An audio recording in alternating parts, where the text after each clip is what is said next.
Paper leak होते ही कितने बच्चों का भविष्य अंधकार में हो जाता है। सरकार को काम करना चाहिए, बहुत सतर्कता से काम करना चाहिए। चाहे कॉकरोच जनता पार्टी हो, चाहे सोनम वांगचुक जी हो, इन सब ने गुमराह करने का प्रयास किया है, अपनी राजनीतिक रोटियां सेकने का प्रयास किया है। यही तो चाहते हैं नेपाल बन जाए, बांग्लादेश बन जाए, अफगानिस्तान बन जाए। लगाइए जंतर मंतर पर बड़ी स्क्रीन कि आपके अखिलेश यादव जी ने क्या कहा, डिम्पल यादव जी ने क्या कहा, आपके साथ क्या कह के गए। कुछ लोगों का ये भी कहना है कि जितने भी ये कॉकरोचेस हैं, जितने भी ये युवा हैं, ये एंटी नेशनल है। मैं इनको एंटी नेशनल नहीं मान सकता। हमारे देश का युवा कभी राष्ट्र विरोधी नहीं हो सकता, राष्ट्रद्रोही नहीं हो सकता। हमारे देश का युवा अपने माता पिता के चरण वंदन करता है सुबह शाम।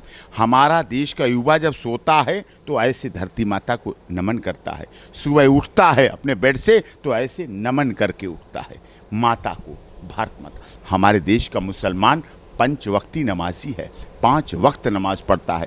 इस माथे को जहाँ, जिस जगह, जिस जिले में, जिस गांव में, जिस प्रदेश में जहाँ कहीं होता है, इस माथे को रगड़ता है धरती माता को। वो देशद्रोही नहीं हो सकता। देशद्रोही वो होते हैं जो अपने यहाँ रहते हैं, राजनीति करते हैं। जैसे जम्मू कश्मीर के कुछ नेता रहते भारत में हैं, राजनीति जम्मू में करते हैं, कश्मीर में करते हैं, लेकिन उनके बच्चे कहाँ पढ़ते हैं? विदेशों में।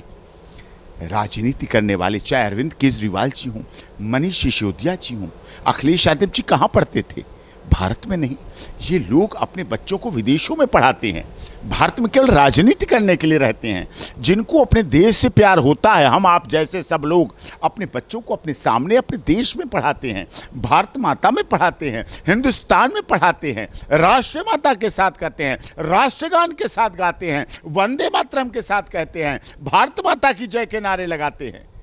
वो वहाँ नहीं रहते, वो यहाँ रहते हैं। इसीलिए हमारे देश के युवाओं को, चाहे जंतर मंतर का ये आंदोलन हो, चाहे कॉकरोच जनता पार्टी हो, चाहे सोनम वांगचुक जी हो, इन सब ने गुमराह करने का प्रयास किया है, अपनी राजनीतिक रोटियां सेकने का प्रयास किया है, अपने सत्ते के गलियारे, जो सत्ता के गलियारे होते हैं, उनकी तरफ जाने का रास्ता खोजा है, उनकी तरफ जाने का सोचा है, जिसके तरफ ये कार्य कर रहे हैं। जी का जो डंका विदेश नीतियों में बजा करता था, तमाम लोग कह रहे हैं कि वो डंका कम हो गया, विदेश नीति खराब हो गई है, भारत की जो छवि है वो कहीं ना कहीं खराब पहुंची है अलग और देशों में। अगर छवि खराब होती तो आप देखिए, खाड़ी में युद्ध चल रहे हैं लगातार, साल भर हो गए चलते हुए, लेकिन क्या यहाँ कोई रेल रुकी, कोई कार रुकी, कोई ट्रेन रुकी, कोई ऑफिस रुका, कोई किसी का जीवन पे फर्क पड़ा?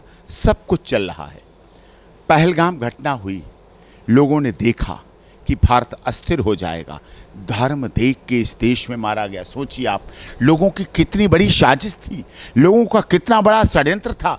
पाकिस्तान जो हमारा पड़ोसी देश है, जिसे हम कोरोना वैक्सीन देते हैं, कोविड में हम उसकी ज़िंदगी बचाते हैं, हम बांग्लादेश को अपनी दवा देते हैं, हम नेपाल को अपनी दवा देते हैं, हम अफगानिस्तान को कोविड वैक्सीन देते हैं कि तुम जिंदा रहो। लेकिन उन्होंने जिंदा रहने के बाद क्या किया? बांग्लादेश में क्या क्या हुआ, सुमन दास के साथ क्या हुआ, पकड़ के कैसे कैसे मारा गया, कैसे कैसे जलाया गया, कैसे कैसे लटकाया गया।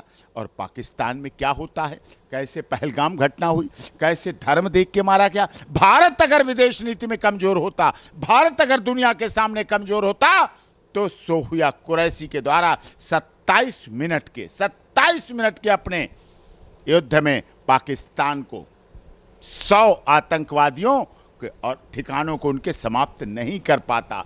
आतंकवादी टारगेट किए गए, आतंकवादियों के स्थान टारगेट किए गए। हमारी बहनों के सुहाग, अगर हमारी बहनों के हाथों की लिखी हुई आई लव यू, हनीमून पे गई हुई वो मेहंदी, वो बिंदी, वो सिंदूर, वो पैरों के बिछिए, अगर पाकिस्तान ने हमारी सुहागन महिलाओं के धर्म देखकर उन्हें मारा, उनकी हत्याएं की, तो हमारी बहन सोफिया कुरैशी, जो हिंदुस्तान की सेना की थी, उसने भी बैठकर ऑपरेशन सिंदूर के द्वारा करके दिखा दिया कि भारत केवल बोलता नहीं है, भारत अपनी शांति, अपने अमन, अपने चैन, अपनी खुशहाली, अपने नागरिकों, अपने देशभक्त राष्ट्रीय लोगों के लिए सर्वोच्च कार्य करने के लिए भी, युद्ध करने के लिए पीछे नहीं हटता।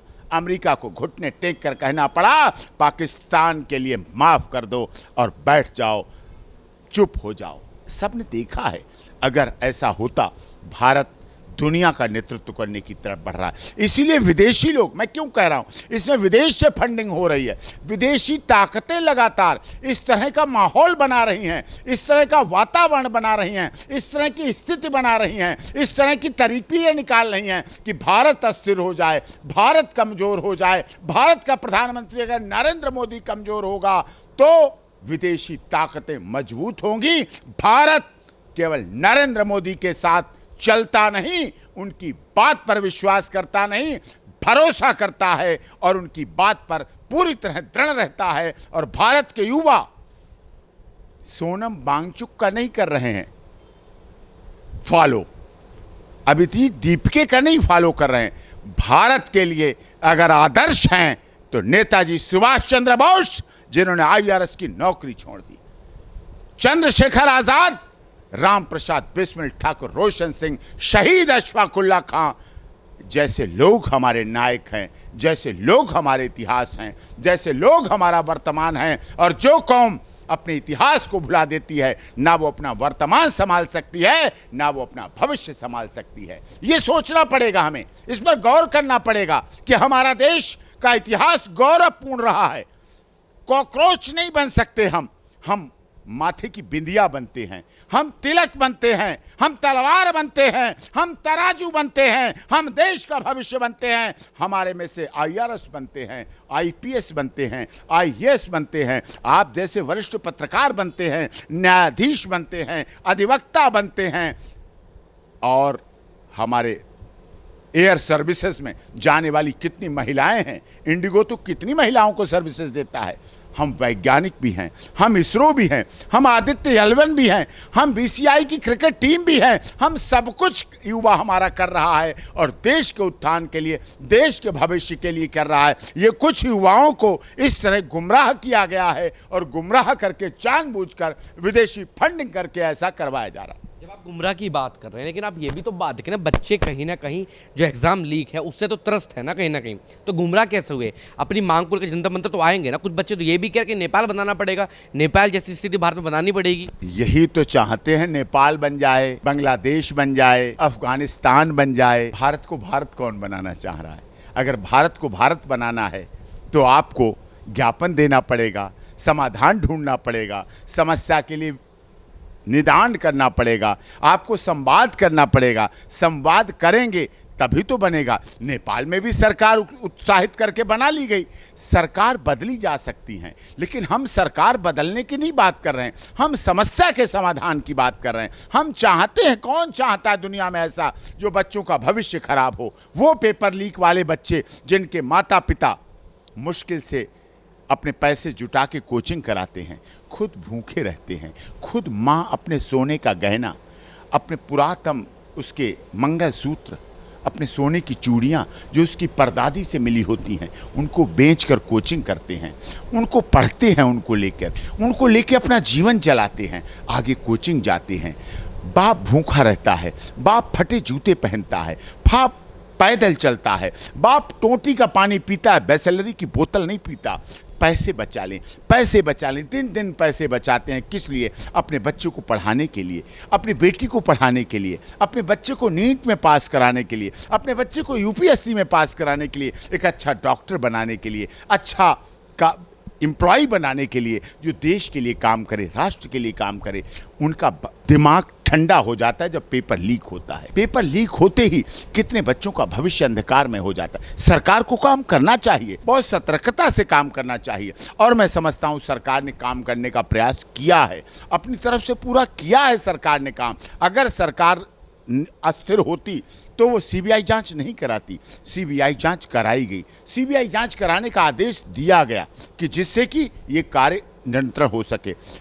हवाई लगाए गए, सैनिक लगाए गए, सेना को लगाया गया, सुरक्षा का इंतजाम पुख्ता किया गया, अपने जो उनके आस्तीन के सांप हैं उनका नियंत्रण किया गया। कौन लोग थे जिनकी वजह से पेपर लीक होता है, ये सारा कार्य हुआ है। लेकिन पेपर लीक की वजह से पुलिस पर लाठियां चलें, पेपर लीक की वजह से निर्दोष छात्रों पर लाठियां चलें, पेपर लीक की वजह से जंतर मंतर पर आंसू गैस के गोले छोड़े जाएं, पेपर लीक की वजह से असंवैधानिक स्थिति पैदा की जाए, पेपर लीक की वजह से पुलिस वाले जिन पर पथराव हुआ, जिनके चोटें आईं, वो 100 पुलिस वाले जिनमें अधिकारी भी हैं, छोटे भी हैं, कांस्टेबल भी है, हेड कांस्टेबल भी, एसआई भी, सब इंस्पेक्टर, एसीपी, सब तरह के अधिकारी हैं। उन पर अगर पथराव हो, उनके चोटें लगे, तो क्या वो किसी बच्चों के बाप नहीं हैं? उनके कोई बच्चे नहीं हैं, उनकी कोई पत्नी नहीं है, वो भारत के रहने वाले नहीं हैं, वो पुलिस वाले दिल्ली के नहीं हैं? क्या वो पुलिस वालों ने दिल्ली पुलिस में नौकरी करके कुछ गलत कर लिया? बात ये भी सोचने की है।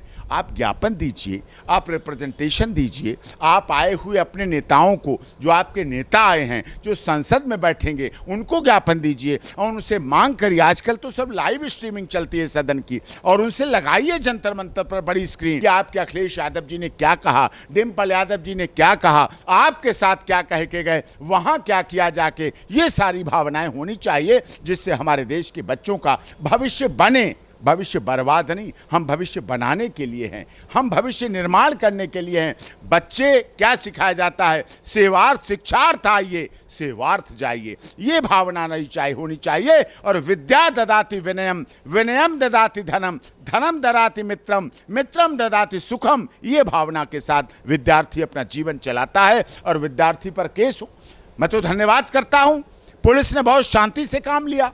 कोई ऐसा चुटहल नहीं हुआ छात्र, कोई ऐसी छात्रा चुटहल नहीं हुई जिसको गंभीर चोटें आती। उस बाप के दिल पे क्या बीतती जो बच्चा उनका दिल्ली में पढ़ने आया है और गुवाहाटी में बाप है, चौपाटी में बाप है, कन्याकुमारी में बाप है, कश्मीर में बाप है, लद्दाख में बाप है, लेह में जिसके माता पिता बैठे हैं, और उसका बच्चा दिल्ली में पढ़ने आया है और उसके साथ कोई अनहोनी ऐसी घटना हो जाती, वो तो आ भी नहीं पाता, वो तो पहुंच भी नहीं पाता। लेकिन मैं धन्यवाद करता हूं, दिल्ली पुलिस ने बहुत शांति से अपने ऊपर घाव ले लिए, अपने सीने पे घाव ले लिए, अपने सिर पे घाव ले लिए, अपने कंधों पे घाव ले लिए, लेकिन किसी बच्चे को इतना चोटिल होने नहीं दिया है।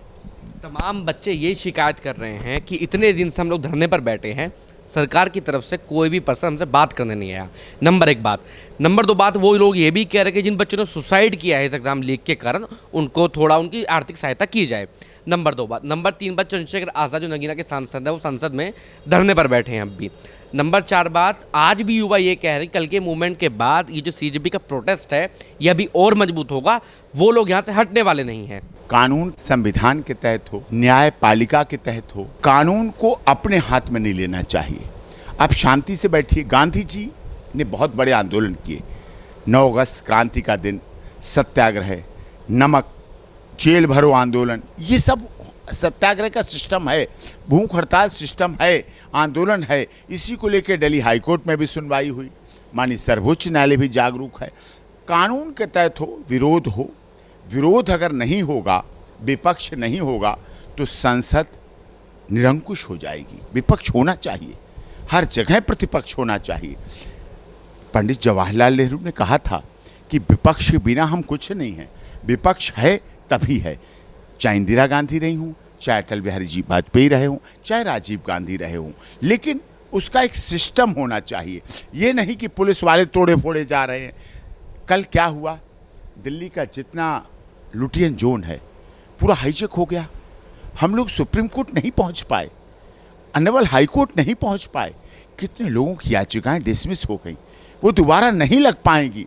कितने लोग जेल में सड़ेंगे, उनका भी जीवन देखिए। कोई हम लोग जवाब नहीं दे पाए, जाम में बीच में फंस गए, ना आगे जा सकते थे ना पीछे जा सकते थे। आगे बैरिकेड, पीछे गाड़ियां, राइट गाड़ी, लेफ्ट गाड़ी, बीच में खड़े हैं, इतना जाम। लोगों की सीएनजी खत्म हो गई, लोगों के पेट्रोल खत्म हो गए, लोगों के डीजल खत्म हो गए, लोगों की गाड़ियां खराब हो गई, लोग उस जाम में रहे, कोर्ट नहीं पहुंच पाए, एम्बुलेंस नहीं पहुंच पाई, अस्पताल नहीं पहुंच पाए, पूरा हाईजेक की स्थिति बन गई। वो दिल्ली में क्या रहना अपराध है? क्या दिल्ली में सुप्रीम कोर्ट में वकालत करना अपराध है? तो ये सब बहुत गंभीर विषय हैं, इन पर सरकार को भी ध्यान देना चाहिए, पक्ष को भी ध्यान देना चाहिए, विपक्ष को भी ध्यान देना चाहिए, राजनेताओं को भी ध्यान देना चाहिए, honourable supreme court, honourable high court के माननीय न्यायाधीशों को भी ध्यान देना चाहिए, देश की मीडिया को भी ध्यान देना चाहिए और छात्र छात्राओं के माता पिता को भी ध्यान देना चाहिए।